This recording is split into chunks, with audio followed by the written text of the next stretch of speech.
श्रीमान् वेङ्कटनाथार्यः कवितार्किककेसरी वेदान्ताचार्यवर्यो मे सन्निधत्तां सदा सति यस्य वाक्कृत्यपर्यन्ता यतिराजसरस्वती तस्मै वेदान्तगुरवे भूयो भूयो नमो नमः।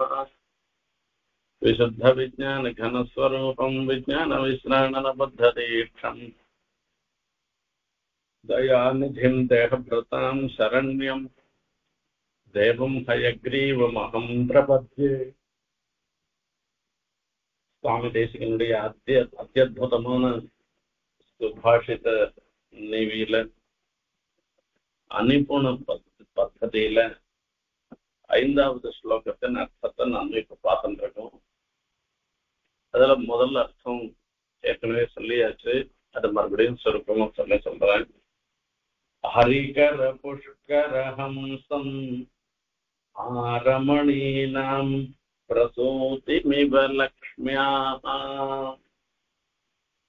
பிதேன பாஞ்சஜன்யம் பீதம் பஸ்யன் பிஷஜ்ய சுகம். இந்த ஸ்லோகத்துல தன்னிடத்துல தோஷத்தை வச்சுட்டு இருக்கிறவனுக்கு பிறரிடத்துல தோஷமே இல்லாட்டா கூட அது தோஷமா தான் அவனுக்கு தெரியும். இதுதான் மனுஷாளுடைய ஒரு சுபாவம். இந்த சுபாவத்தை தான் அநிபுண பத்தி விவேகம் இல்லாதவன் தன்னிடத்திலேயே தோஷம் இருந்துருக்காச்சே, இதை விட்டுட்டு பிறரிடத்துல தோஷம் இருக்கிறதாக பாவிச்சுண்டு அதை சொல்லிட்டு இருப்பான். இப்படி இருக்கவன எப்படி குணப்படுத்த முடியும்ன்ற ஒரு கேள்வியோட அநிபுணர்களுடைய ஒரு நிலையை சொல்ற. அதுக்கு ஒரு திருஷ்டாந்தமா சொல்ற. பித்தேன பாஞ்சஜன்யம் பீதம் பஸ்யன்னு, பெருமாள் திருக்கையில இருக்கக்கூடிய ஒரு திவ்யாயுதம் பாஞ்சஜன்யம்னு பேரு, சங்கம்னு சொல்லுவா. இந்த பாஞ்சஜன்யம்ன்ற பேரோடு இருந்துருக்கிற சங்கம் அது வெள்ள வெளியில் இருந்துருக்கான். ஹரிகர புஷ்கர அம்சம், பெருமாளுடைய திருக்கைகள் அது பாணிபாத பதனேக்ஷண சப்தைஹி அம்புஜான்ய அபதிசன் வரதத்துவம்னு சொல்ற மாதிரி அந்த பெருமாளுடைய உள்ளங்கையெல்லாம் சக்கச்சுவியில தாமர புஷ்பம் மாதிரி இருந்துருக்கான்.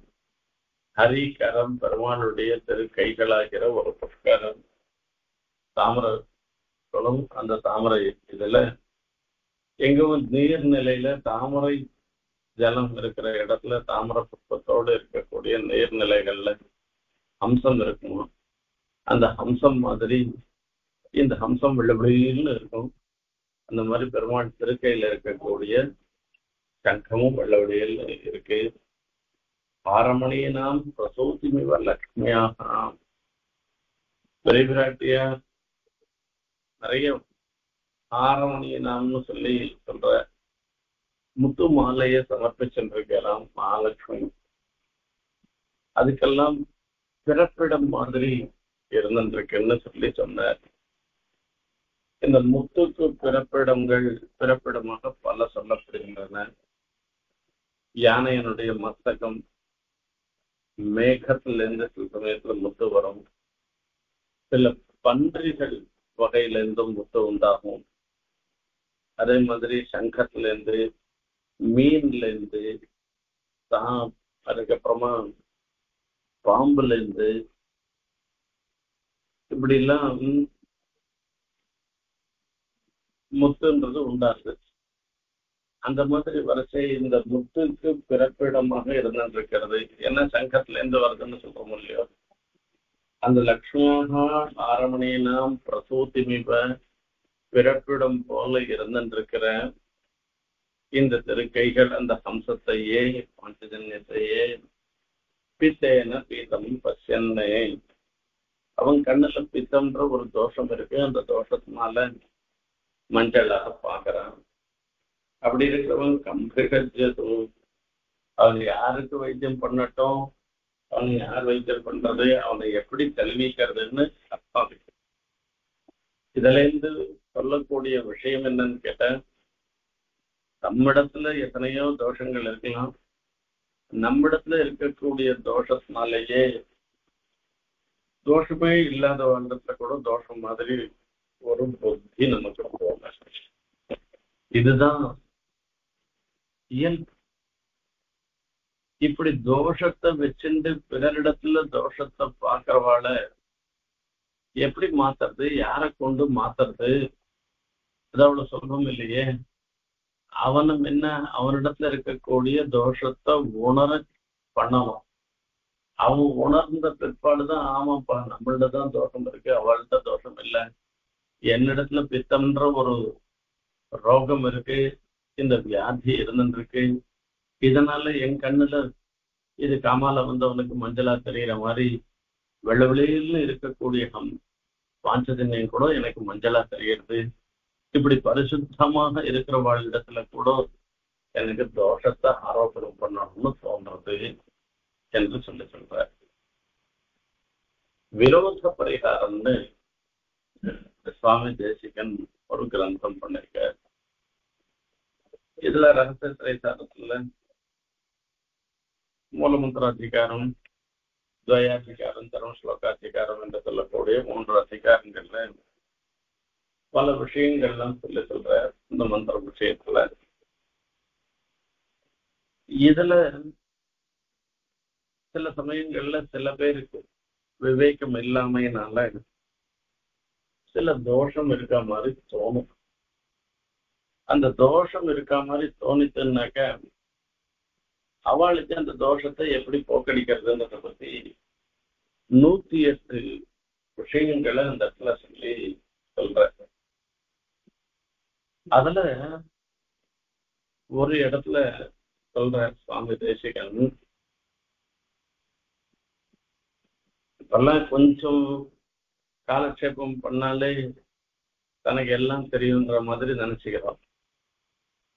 ஆகையால நாம என்ன பண்றோம், பெரியவாழ்ந்தெல்லாம் ஒரு தோஷத்தை பார்க்கிறோம். நம்ம இவர் அப்படி படுகிறேன், அப்படி பண்றேன், இவர் இப்படி பண்றேன், அவ பண்றது தப்பு, இவ பண்றது தப்பு, சாஸ்திரத்தை இந்த மாதிரி சொல்லியிருக்கு, தேசிகன் இந்த மாதிரி சொல்லியிருக்கேன்னு நாம பெரியவாழிடத்திலேயே அபச்சாரப்படுற மாதிரி அவளிடத்திலேயே தோஷத்தை நாம பார்க்கிறோம். நாமும் சாஸ்திரத்தை ஒழுங்கா தெரிஞ்சுக்காததுனாலதான் நம்ம கண்ணுல பேர் பண்றது தோஷமாக படுது.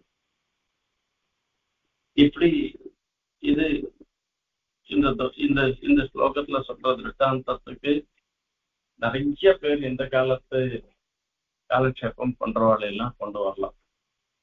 ஏன்னா இவ தெரிஞ்சுட்டு இருக்கிறது கொஞ்சம் போதும், முழுமையாக தெரிஞ்சுக்கல.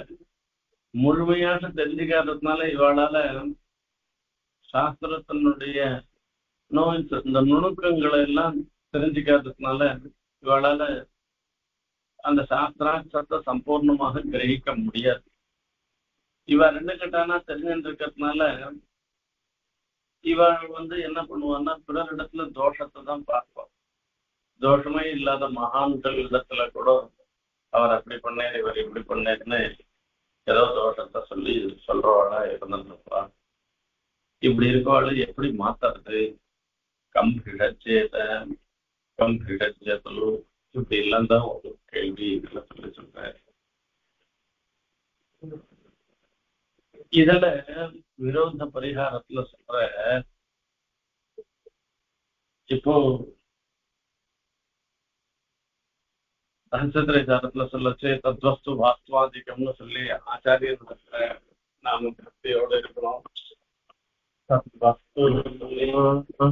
ஆச்சாரியாளுடைய குமாரர்கள் வாஸ்துன்னு சொல்லி ஆச்சாரியன் எழுந்தருள் இருந்த இடம், இதையெல்லாம் ஆச்சாரியன் உபயோகப்படுத்தின வஸ்து, அவர் எழுதின பேனா, அவர் வச்சிருந்த புஸ்தகங்கள், இப்படி எல்லாத்துலயுமே நாம கௌரவத்தோட நாம இருக்கணும்னு தத்வஸ்து வாஸ்துவாதிகம்னு சொல்லியிருக்கு. இப்ப ஆச்சாரியனை சேர்ந்தவர்களோ ஆச்சாரியனோ தேவதாந்தரத்துல போற மாதிரி தோன்றது இவாளுக்கு. அப்ப தேவதாந்தரத்துல போனாக்க சாஸ்திரத்துல சொல்லிருக்கு, தேவதாந்தரத்தை நாம எந்த காரணத்துக்காக அடைந்தோமானாலும் கூட ராஜ மகிஷி மடிப்பிச்சை ஏந்துவது போல என்பதாக நமக்காக பெருமாள் சர்வத்தையும் கொடுக்கறதுக்கு இருக்கச்சே அவரிடத்துல சரணாகதி பண்ணிட்டு தேவதாந்தரத்தை ஆசிரியச்சோமானாக்க அப்ப பெருமாளுக்கு ஒரு இழுக்கு ஏற்படுத்துறதுன்றது அர்த்தம் ஏற்படுத்து. இப்படி இப்ப ஆச்சாரியனை சேர்ந்தவர்களோ தேவதாந்தரத்துக்கு போற மாதிரி தோணுது. அவளை பார்த்த உடனே அவ பண்ற காரியம் அசாஸ்திரியமான காரியம். அவ மீதி பேருக்கு உபதேசம் பண்ண விஷயத்தையே தான் அனுஷ்டிக்காமல் இருந்துருக்க மாதிரி தோன்றுது. அப்படி இருக்கச்சே அவள்கிட்ட எப்படி நாம நடந்துக்கணும்? இப்ப நாம போய் அவள்கிட்ட மிரட்டக்கூடாது. இப்ப நாம போய் மிரட்டல, சுவாமி நீர் தானே எனக்கெல்லாம் உபதேசம் பண்ண, தேவதாந்தரத்திட்ட போகக்கூடாது, நமக்காக எதுவானா கொடுக்கறதுக்கு பெருமாள் எழுந்துள்ள இருக்கு, மாதங்க மானுஷபிதான் அபிஷேக கேட்கறதுன்னு யானைக்குதான் பெருமாள் அனுகிரகம் பண்ணுவார், மனுஷனுக்கு அனுகிரகம் பண்ண மாட்டேன்றது இல்லை அந்த தேவ பெருமாள். நாம் போய் நின்றாலும் அனுகிரகம் பண்ணுவேர், நேர் போய் நின்றாலும் அனுகிரகம் பண்ணுவேர்னு நேர் தானே எனக்கு உபதேசம் பண்ணிருக்க. அப்படி அந்த தேவ பெருமாள் நமக்காக எல்லா உபகாரமும் பண்றதுக்கு சித்தமாக இருந்துருக்கச்சே நேர் தேவதாந்தரத்தின் போகலாமா? நீர் போவே கூடாது, இது சாஸ்திரத்தை மீறின ஒரு செயல் அது என்று அந்த ஆச்சாரியனையோ ஆச்சாரிய குமாரனையோ கண்டிச்சு சொல்லலாமா? எப்படி நடந்துக்கணும்? இது ஒரு தர்ம சூக்ஷ்மம் இந்த இடத்துல இருக்கு. அதுக்கு சொல்ற அங்க தேசிகன் சொல்ற விரோத பரிகாரத்துல அந்த மாதிரி ஒரு நிலை ஏற்பட்டதுன்னாக்க ஆச்சாரியனிடத்துல பவ்யமாக சாஸ்திரத்துல சொல்லப்பட்ட விஷயங்களை உணர்த்த வேண்டும். இங்க அடியனுக்கெல்லாம் நியமிச்சு தேவதாந்தரத்தின் போகக்கூடாதுன்னு நியமிச்சிருக்க. அப்படி இருக்கச்சே இப்ப தேவதாந்தரத்தை ஆசிரியிக்கிற மாதிரி இருக்க தேவை. அதுக்கு என்ன காரணமா இருக்கும்னு நான் புரிஞ்சுக்கலாமா? நான் எப்படி பண்ணிக்கலாம்? அதுக்கு என்ன அப்படின்றத அந்த மாதிரி ஒரு சாத்விக முறையில கேட்கணும். இப்படி சாத்விக முறையில கேட்டு அது மூலமாக அவளே தன்னை மாத்திருந்தாலும் சரி, அல்லது அவ போகச்சே நான் பரமை காமிச்சு, அதாவது அந்த தேவதாந்தரத்தினுடைய சந்நிதிக்கு போறதோ தேவதாந்தரத்தை ஆசிரியிக்கிறதோ அந்த பரத்வ புத்தியில நான் ஆசிரியிக்கல, அந்த தேவதாந்தரத்துக்கும் அந்தராத்மாவாக பெருமாள் இருக்கேன்னு இப்படி நாம ஹோமெல்லாம் பண்ணச்சே எப்படி நாம பகவத் தியானம் பண்றோமோ அந்த மாதிரி ரீதியில ஏதோ ஒரு காரணத்தினால லோக சங்கிரகத்துக்காக நான் போறேன்னு எதனா கன்வின்சிங்கான ஒரு நமக்கு அதாவது நம்மளால ஏற்கக்கூடிய ஒரு சமாதானம் சொல்லி சொன்னான்னாக்கா அது வேற விஷயம். அப்படி இல்லாத இந்த மாதிரி உணர்த்தினாலும் அவங்க கேட்காத தேவதாந்தரத்தையே ஆசிரியர்களா இருந்தாருனாக்கா அவள்கிட்ட சண்டை போட்டு இனிமே மூஞ்சில முடிக்க மாட்டேன் அப்படி இப்படின்னு எல்லாம் பண்ணக்கூடாதான் வந்து. அப்ப என்ன பண்ணணும் அப்படின்னா பெருமாண்டத்துல போய் பரநியாசம் பண்ணணும்னு சொல்றாரு. பெருமாண்டத்துல போய் என்னுடைய ஆச்சாரியன் என் திருஷ்டியில பார்த்தோம்னா தேவதாந்தரத்தை அடையிற மாதிரி தோன்றது, அந்த மாதிரி நடந்து கொள்ளாமல் எனக்கெல்லாம் எப்படி உபதேசம் பண்ணாரோ உபதேசம் பண்ண மாதிரி தானும் நடந்துக்கும்படியாக உம்மை ஒருவனையே சர்வ விதத்திலையும் புகழாக கொண்டு அனுஷ்டானத்தை பண்ணும்படியாக தேவர் அனுகிரகம் பண்ணணும்னு இந்த ஒரு பலத்துக்காக பெருமாண்டத்துல சரணாகதி பண்ணணும்னு சாஸ்திரம் சொல்லுங்க. இது ஒரு சூக்ஷ்மமான ஒரு விஷயம். இது எதுக்காக இந்த இடத்துல சொல்றேன்னாக்க, முதல்ல நம்மள்ட தோஷம் இருக்கான்றத தெரிஞ்சுக்கணும். நம்மள்ட இருக்கிற தோஷத்தினால பிறரிடத்துலயும் தோஷம் தெரியறதா என்பதை பார்த்துட்டு, அப்ப நம்மளிடத்துல இருக்கக்கூடிய தோஷத்தினாலதான் பிறரிடத்துல தோஷம் தெரியறதுன்னாக்க, நம்மளிடத்துல இருக்கக்கூடிய தோஷத்தை போக்கடிக்கிறதுக்கு என்ன வைத்தியமோ அந்த வைத்தியத்தை பண்ணிட்டு, வைத்தியம்ன்றது எப்படி பண்ணிக்கலாமோ அந்த தோஷ நிவர்த்தியை ஏற்படுத்தணுமோ அப்படி பண்ணிட்டு அப்புறம் பிறரை பார்க்கணும் என்பது முதல்ல சொல்லப்படுற ஒரு விஷயம். இப்படி தன்னிடத்துல இருக்கக்கூடிய தோஷத்தை போக்கடிக்காமலேயே பிறரிடத்துல மாத்திரம் தோஷத்தை பார்த்தாங்கனாக்க அவளுக்கு எந்த வைத்தியமும் பண்ண முடியாதுன்னு தாற்பயம். அல்லது அவளால தோஷத்தை பார்க்கிற நோய் நாடி நோய் முதல் நாடின்னு சொல்லி பிறரிடத்துல இருக்கக்கூடிய தோஷமாக பார்க்கிறவாள் விஷயத்துல அவளால அந்த எந்த குணத்தையுமே, அதாவது எதையுமே, எந்த நோயையுமே போக்கடிக்க முடியாது என்பது முதல் அர்த்தம். இரண்டாவது அர்த்தம் சொல்ற இங்க பாஞ்சஜன்யம் என்பதாக சொல்ற இந்த பாஞ்சஜன்ய சப்தத்தினால அந்த பஞ்சசிதி ஜன்யம் பாஞ்சஜன்யம் என்பது சொல்றது.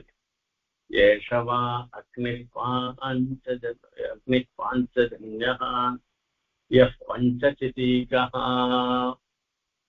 பஞ்சசிதீகா, பஞ்சசிதி என்று சொல்லக்கூடியது, அதாவது அந்த வைதிக ஒரு சயனம் பண்ணுவார். அதுல 5 அடுக்குகளாலான ஒரு சயனம். அந்த சயனம் மூலமாக வரக்கூடிய அக்னி இருக்க, ஏஷவா அக்னி பாஞ்சஜன்யா பஞ்சசிதீகா.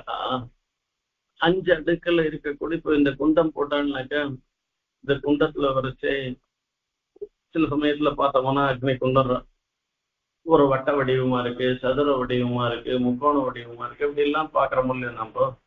அந்த மாதிரி 5 நிலைகளோடு இருக்கக்கூடிய ஒரு குண்டம். அந்த குண்டத்துல இருந்து அந்த பஞ்சசிதீகம்னு பேர் இருக்கு. அதுல இருந்து வரக்கூடிய அக்னிக்கு பாஞ்சஜன்யம்னு பேரு. இப்படி இந்த 5 இட்டகைகளை கொண்டு பண்ணக்கூடியது அக்னிகாண்டம்னு சொல்லக்கூடியது. அதில் சொல்லப்படுகிற ஒரு விஷயம். அது எப்படி இருக்கு அப்படின்னா, ஹரிஹி கரஹா. ஹரி அப்படின்னா பச்சை கலருக்கு ஹரித வர்ணம்னு சொல்றது. அந்த கரஹா ஹரிகரஹா இங்க முதல்ல சொல்றாரு இல்லையோ, ஹரிகர புஷ்கர ஹம்சம்னு சொல்றது. பச்சை வர்ணம், அந்த அந்த பச்சை வர்ணமா இருக்கிற ஒரு காந்தி, அந்த காந்தியோடு இருந்துருக்கிற புஷ்கரஸ்ய பத்மபத்திரம். அந்த புஷ்கரம்னு சொல்லச்சு இங்க தாமிரம் சொல்றது. அத புஷ்கரஸ்ய ஹரிகர புஷ்கரஸ்ய. அப்போ அந்த புஷ்கரத்துக்கு என்ன பண்றது அப்படின்னா, இந்த தாமரை மாதிரி இருந்துருக்கிற பச்சை கலர் வர்ணத்தோட இருக்கிற அங்க புஷ்கர சுவாமக்னே புஷ்கர அதத்திய சர்வா நிரமந்தச என்று சொல்லப்படுகிறது. ஆகையால இந்த புஷ்கர பர்ணத்திலேருந்து உண்டானதுனால அந்த அக்னிய சொல்லி அந்த பத்மபத்திரத்துக்கு ஹம்சம் மாதிரி இருக்கிறது.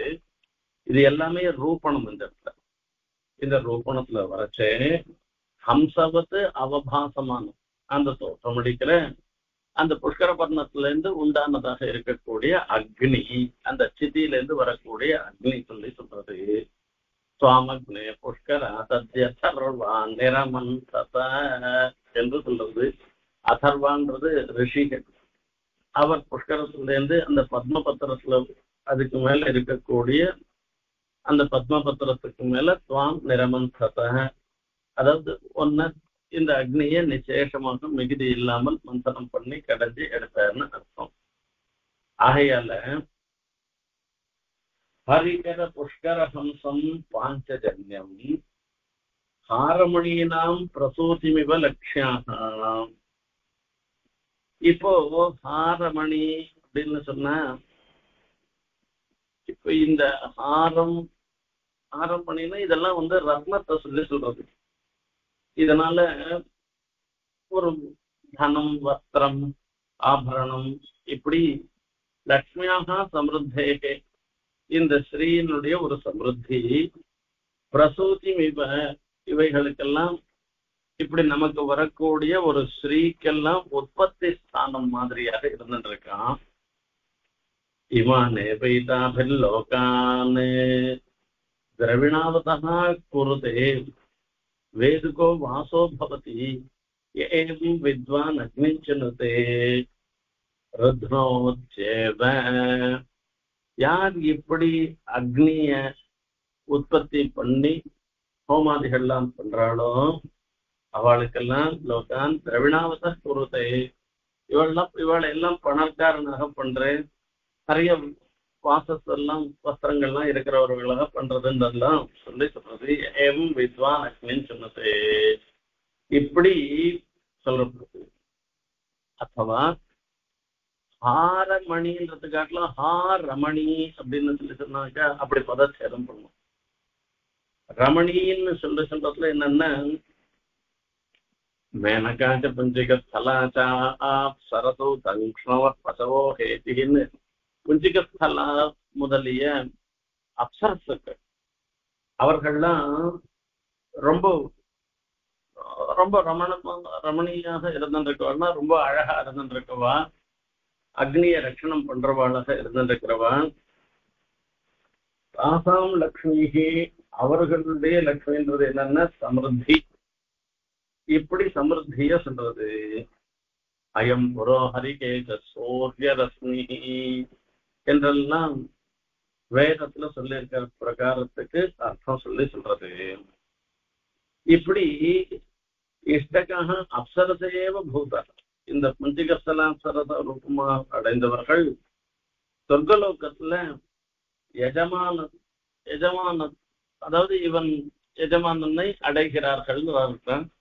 இவாளுக்கு இந்திராதி பத பிராப்தி ஏற்பட்டு அங்கே இந்த அப்சரசுக்கள்லாம் சுழ்ந்தவனாக இந்த எஜமானன் ஆகிறான்னு அர்த்தமானது இந்த இடத்துல.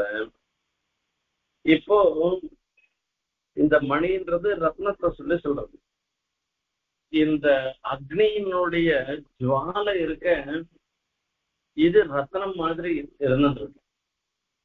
இது ரத்னம் மாதிரியா இருந்துட்டு தத் பிரசூதிமிவ ஆரமணீனாம் பிரசூதிமிவ லக்ஷ்மியாக பீத்தேன பாஞ்சஜன்யம் பீதம் பஷ்யன் பிகஜது கம் அப்படின்னு அர்த்தம்.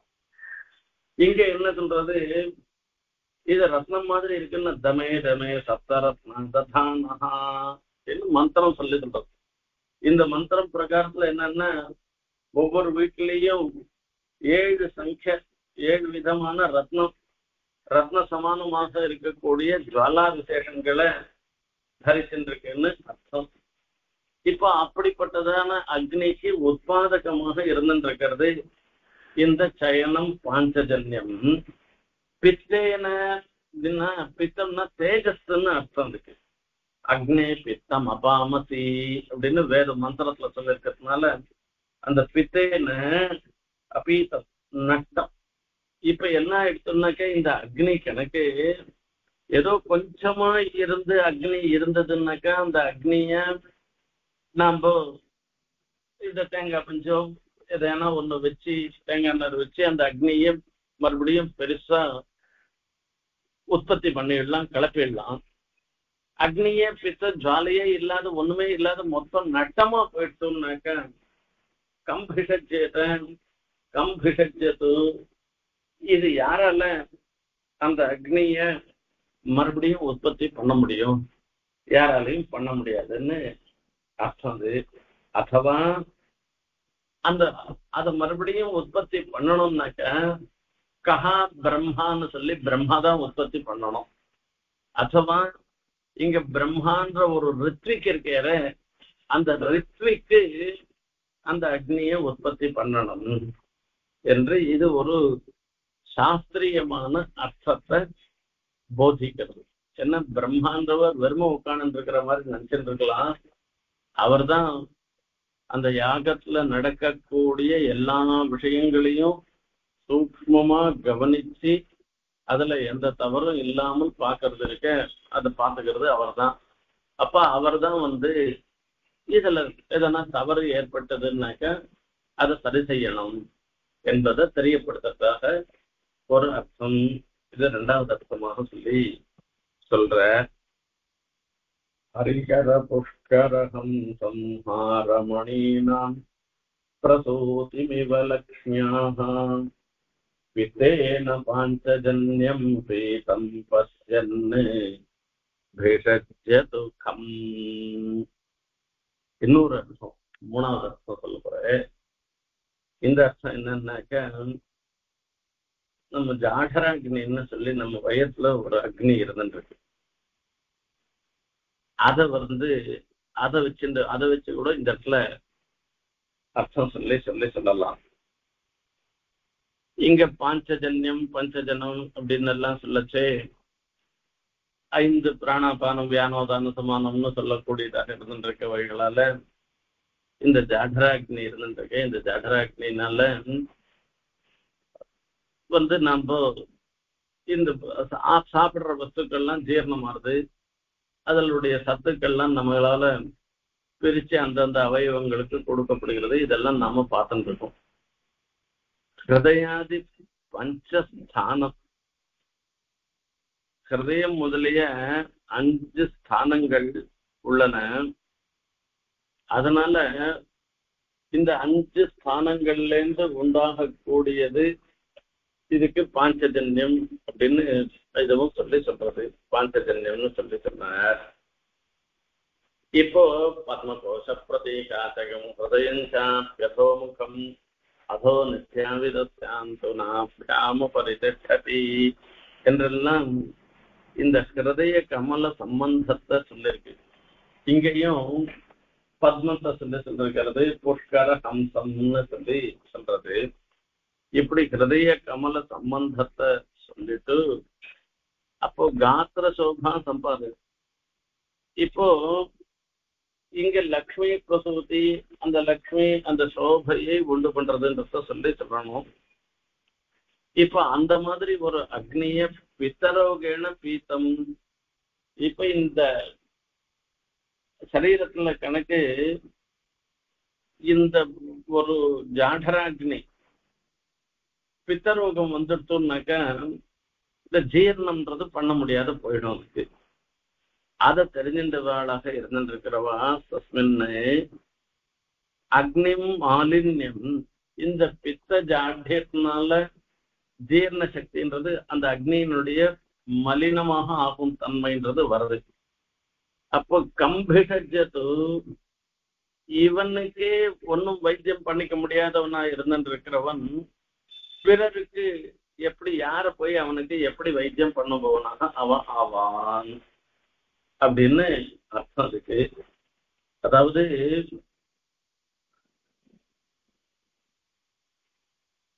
ஹரேஹே ஆர்தஸ்ய பரமாத்மனஹா. ஹரி இங்க என்ன சொல்லிருக்குன்னா ஹரிகர புஷ்கர ஹம்சம் என்பதாக சொல்லிருக்கு. ஹரி பரமாத்மா, பரமாத்மாவனுடைய அவருடைய ஹார்தத்துல இருந்திருக்கிற ஹரேஹே ஹார்தஸ்ய பரமாத்மா, அவரை வெளிப்படுத்த புஷ்கர் ஹிருதய கமலம். அந்த ஹிருதய கமலத்துக்கு ஹம்சம் மாதிரி இருக்கிறது ஹாரம்ன்றது எதுன்னா ஆகாரம். இந்த ஆகாரத்தினால அதுல இருந்து உண்டான மணியினம், அதுல வரைச்ச நல்ல சுத்தமான ஆகாரம் இருந்ததுன்னாக்கா இது நல்ல ரத்தங்கள் உண்டாறதுக்கு காரணமாக இருந்துருக்கு. தாத்துக்களாகிற ஒரு லட்சுமி அதுக்கு உண்டாறதுக்கு காரணமா இருக்கு. அதனால காந்தி ஏற்படுறது, சரீரத்துக்கு ஒரு காந்தி ஏற்படுறது. ஆகையால ஆரமணியினால் பிரசோதிமிவ லக்ஷ்மியாக பிரசோதிமிவன்றதுக்கு இந்த சரீரத்துக்கு ஒரு சோபை ஏற்படுறதுன்னு அர்த்தத்துக்கு. ஆகையால பஞ்ச வாயு 5 வாயு பிராணாபானம் முதலிய வாயுகளாலே இது அக்னின்றது மேல மேல ஜொலிக்க பண்றதுனால இங்க பஞ்ச அதாவது மனுஷ சம்பந்தியோட இருக்கிறதுனாலையும் இந்த ஜடராக்னி பித்ததோஷேன ஆக்ராந்தம் இது கணக்கு பித்த தோஷத்தினால ஆக்ராந்தமாக போயிடுத்துன்னா பித்த தோஷம் வந்துடுத்துனாக்கா இவனுக்கு அப்போ மந்தமா போயிடுத்துன்னா அப்போ அதுக்கு பரிகாரம் யார பண்ண முடியும்னா கம் குறியாது அப்படின்னு எல்லாருண்டையும் போக முடியாது. இந்த பித்த தோஷத்தை போக்கடிக்க தெரிஞ்ச ஒரு சாமர்த்தியனுடைய ஒரு வைத்தியனை தான் நாம அணுக முடியுமே தவிர யாருண்ட வனம் போயிட முடியாது என்பது இந்த ஸ்லோகம் மூலமாக தெரிவிக்கிறார்னு ஒரு அர்த்தம். இந்த அர்த்தத்தினால என்ன ஏற்படுறது அப்படின்னா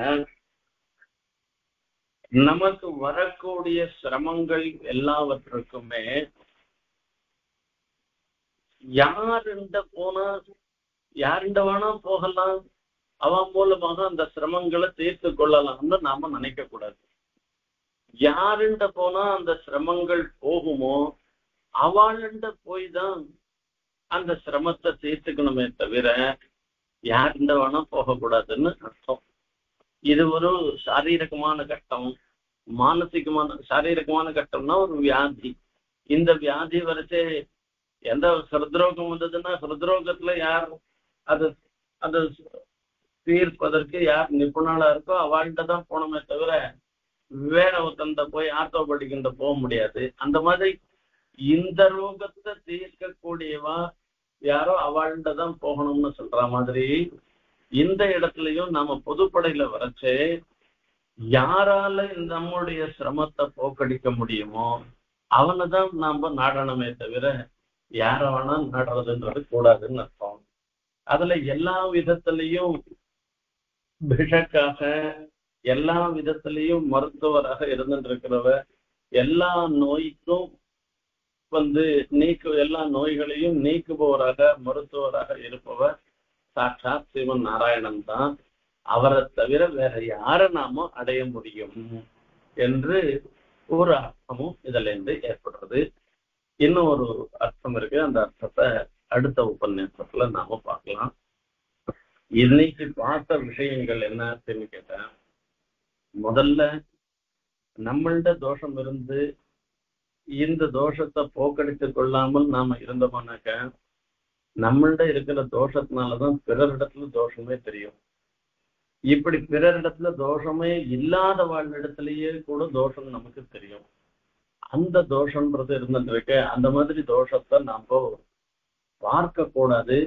ஆகையால பிறரை பார்க்கறதுக்கு முன்ன பிறரிடத்துல தோஷத்தை சொல்றதுக்கு முன்ன நம்மிடத்துல தோஷம் இல்லாமல் இருக்கான்றத முதல்ல நாம தெரிஞ்சுட்டு அதை போக்கடிச்சுட்டுதான் பிறரை பத்தி நாம பேசணும்ன்றது முதல் வார்த்தை. ரெண்டாவது வார்த்தை இந்த அக்னி விஷயத்துல சொல்ற இந்த அக்னி விஷயத்துல சொல்லச்சே இந்த பஞ்சதித்தின்னு சொல்லி பாஞ்சஜன்யத்தினால சொல்லப்படினால இந்த பஞ்சஜன்யமாக இந்த அக்னி இருக்கு.